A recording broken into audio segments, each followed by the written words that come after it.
Hi guys, good afternoon. Kapon, isang araw, mayroon po tayong binili ng dessert ng ito sa mini stop. Ngayon po guys, ang version naman ng version ng Family Mart. Ayun yung bili natin. So, punta po kami ngayon sa Family Mart. Pipili po tayo nung yung dessert po nila. Para natin kung masarap. I-rate natin kung ano ba talaga sila. Gaano ba siya kasarap. So, ano ako nakita ngayon. Nandito ako sa Family Mart. Okay. So, ito yung bibili natin.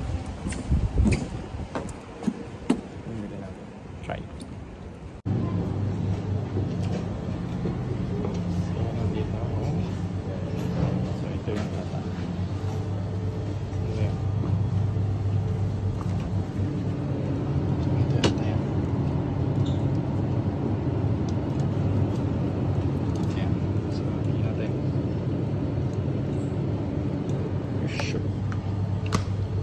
Cashier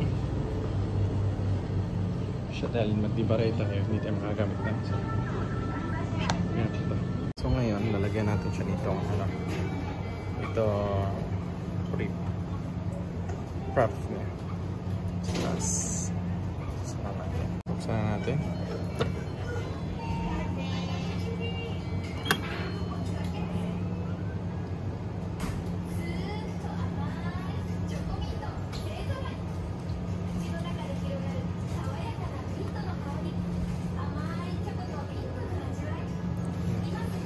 Working na siya, working.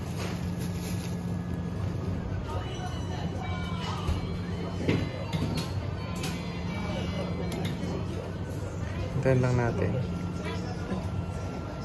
Ano pa yan? Akala ko tawag nito pangit. Ito yan, lasa nito.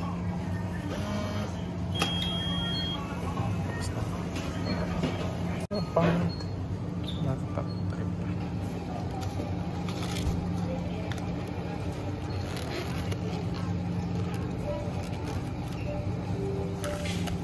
Sobrang laki ata.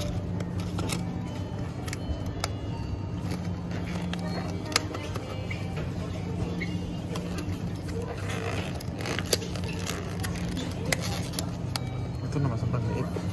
Apa talaga? Ito yung nabili natin. Iba naman dun sa picture. Akala ko pa naman mayroon siyang yung paumbok. Wala, ito lang oh. So, subukan natin, i-rate natin mamaya sa bahay. Okay siya, bye! Hey guys, hello. Ito na yung ating ito strawberry flavor siya. Subukan natin kung masarap siya. Pero hindi ito yung expected ko. Akala ko yung paikot-ikot dito sa taas.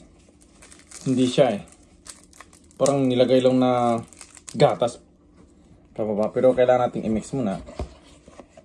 Para lang naman siyang para lang siyang shake. Ito lang at ito ata yung best ng ng Family Mart. Wala sila masyadong tenda tulad ng tulad sa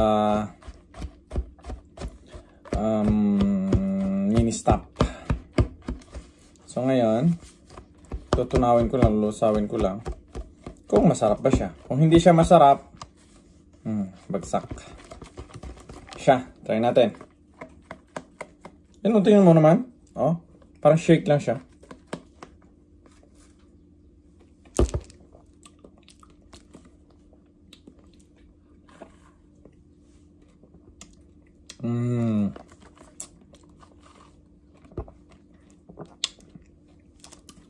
Normal lang siya guys. Itong Godiva na to, ang Belgium na to, strawberry flavor, normal lang siya.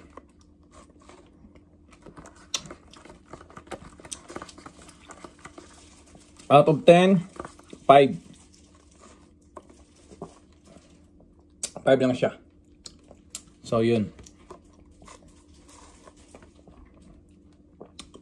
Matigas-tigas pa yung niya.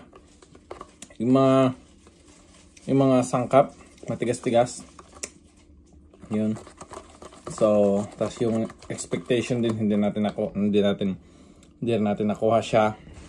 Akala ko pumukubok yung nandito, parang ice cream. Hindi pala, parang tubig lang pala, parang gatas lang na nilagay dito. Tapos i-mix mo na. Yun lang siya. Hindi, ibang-iba siya sa picture. So yun guys, thank you so much for watching. Out of 10, 5 siya. Bye. Thank you.